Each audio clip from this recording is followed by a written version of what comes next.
History and war. War is one of the constants of history and has not diminished with civilization or democracy. In the last 3,421 years of recorded human history, only 268 have seen no war. We have acknowledged war as at present the ultimate form of competition and natural selection in the human species. Polemos pater ponton, said Heraclitus. War, or competition, is the father of all things, a potent source of ideas, inventions, institutions, and states. Peace is an unstable equilibrium which can be preserved only by acknowledged supremacy or equal power. The causes of war are the same as the causes of competition among individuals: acquisitiveness, pugnacity, and pride, the desire for food, land, materials, fuels, mastery. The state has our instincts without our restraints. The individual submits to restraints laid upon him by morals and laws, and agrees to replace combat with conference, because the state guarantees him basic protection in his life, property, and legal rights. The state itself acknowledges no substantial restraints, either because it is strong enough to defy any interference with its will, or because there is no superstate to offer it basic protection, and no international law or moral code wielding effective force. In the individual, pride gives added vigor in the competitions of life. In the state, nationalism gives added force in diplomacy and war. When the states of Europe freed themselves from papal overlordship and protection, each state encouraged nationalism as a supplement to its army and navy. If it foresaw conflict with any particular country, it fomented in its people hatred of that country, and formulated catchwords to bring that hatred to a lethal point. Meanwhile, it stressed its love of peace.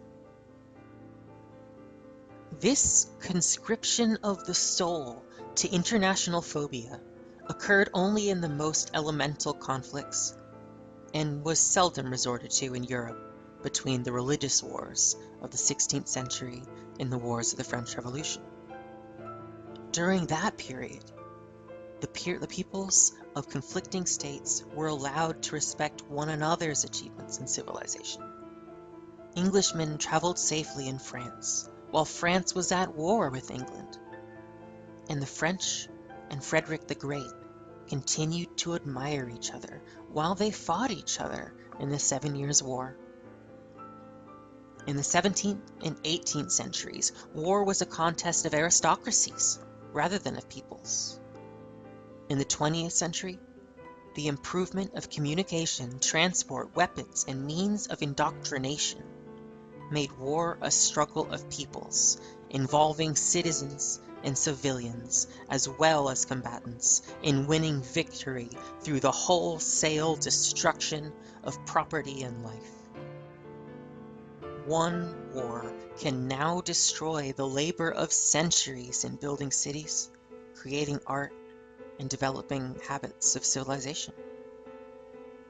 In apologetic consolation, war now promotes science and technology, whose deadly inventions, if they are not forgotten in the universal destitution and barbarism, may later enlarge the material achievements of peace.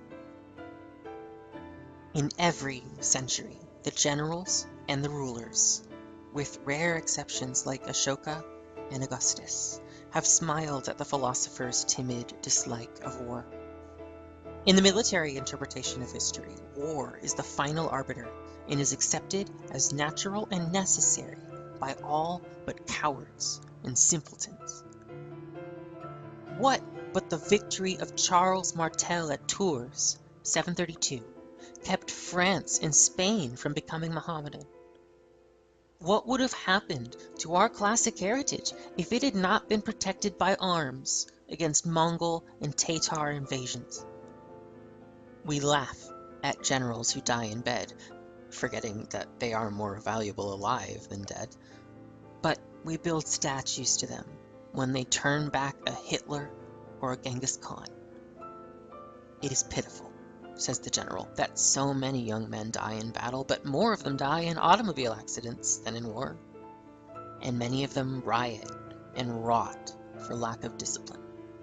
They need an outlet for their combativeness, their adventurousness, their weariness with prosaic routine. If they must die, sooner or later, why not let them die for their country in the anesthesia of battle and the aura of glory? Even a philosopher, if he knows history, will admit that a long peace may fatally weaken the martial muscles of a nation. In the present inadequacy of international law and sentiment, a nation must be ready at any moment to defend itself. And when its essential interests are involved, it must be allowed to use any means it considers necessary to its survival. The 10 Commandments must be silent when self-preservation is at stake. It is clear, continues the general, that the United States must assume today the task that Great Britain performed so well in the 19th century, the protection of Western civilization from external danger. Communist governments, armed with old birthrights and new weapons, have repeatedly proclaimed their resolve to destroy the economy and independence of non-communist states. Young nations, longing for an industrial revolution to give them economic wealth and military power, are impressed by the rapid industrialization of Russia under governmental management. Western capitalism might be more productive in the end, but it seems slower in development. The new governors, eager to control the resources and manhood of their states, are a likely prey to communist propaganda, infiltration, and subversion.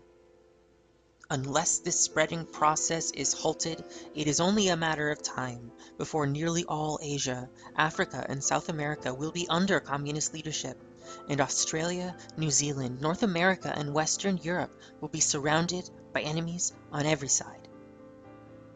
Imagine the effect of such a condition upon Japan, the Philippines, and India, and upon the powerful Communist Party of Italy. Imagine the effect of a communist victory in Italy upon the communist movement in France, Great Britain, Scandinavia, the Netherlands, and West Germany would be left at the mercy of an overwhelmingly communist continent.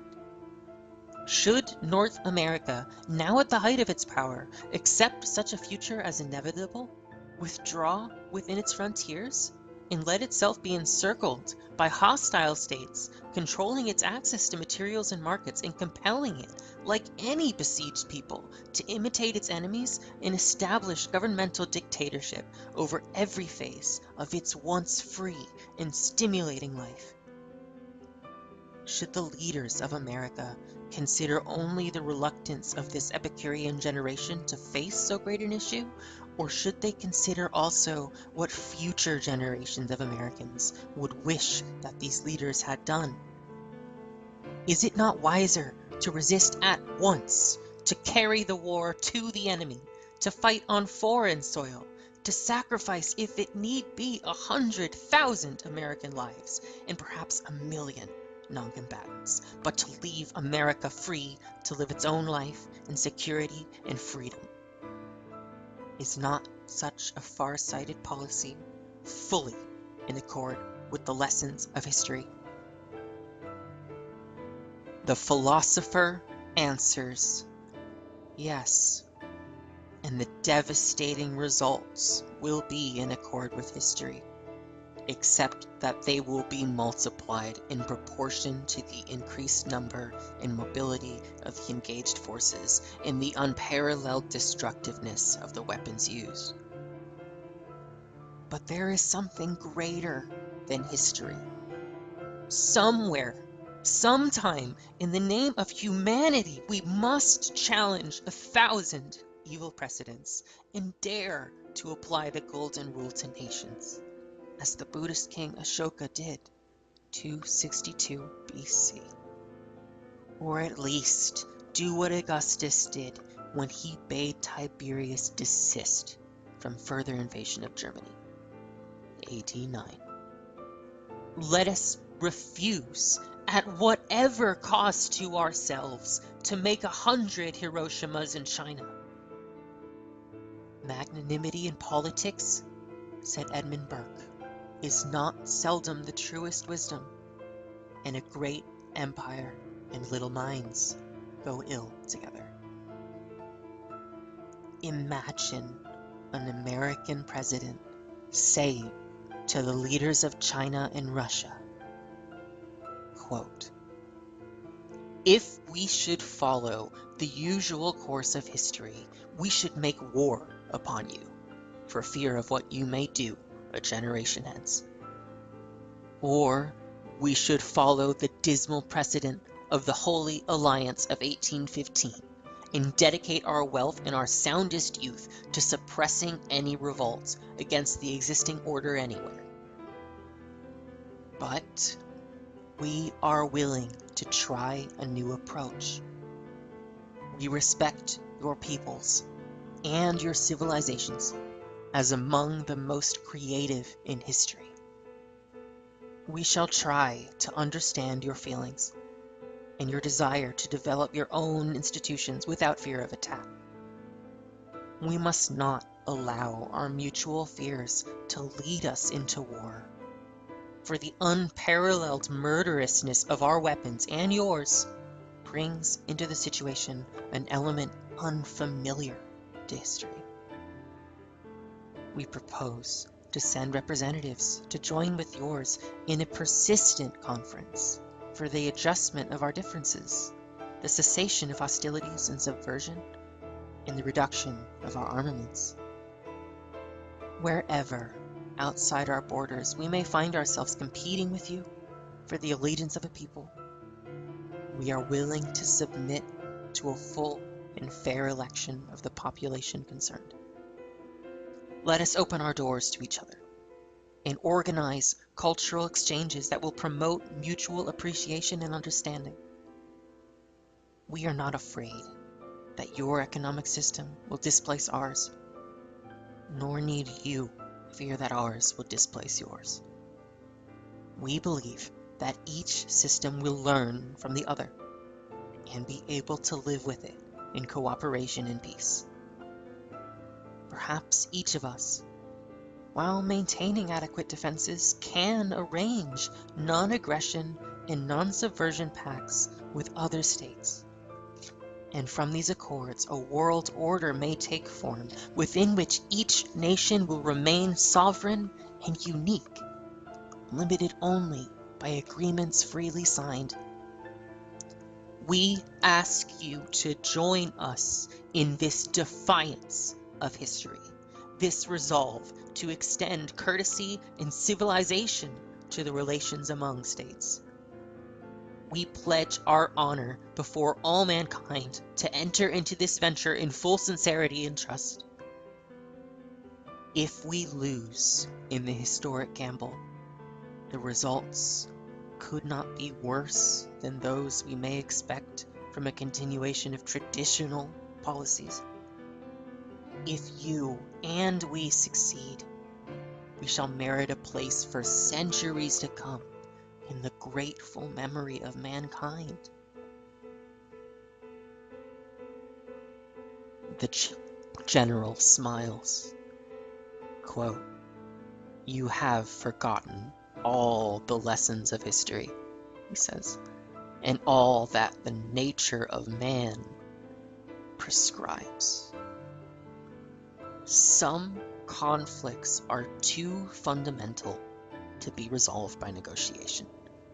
And during the prolonged negotiations, if history may be our guide, subversion would go on.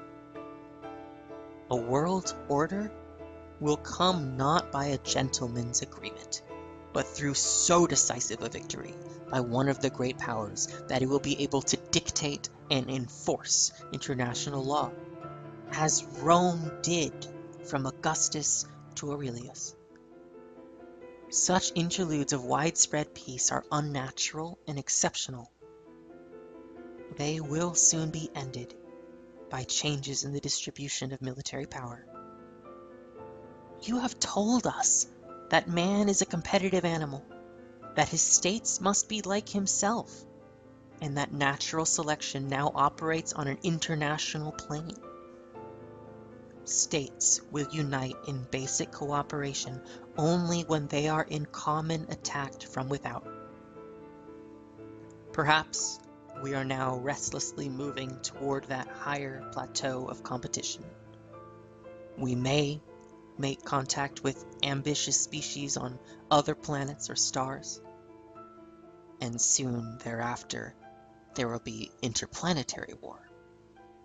Then, and only then, will we of this earth be one.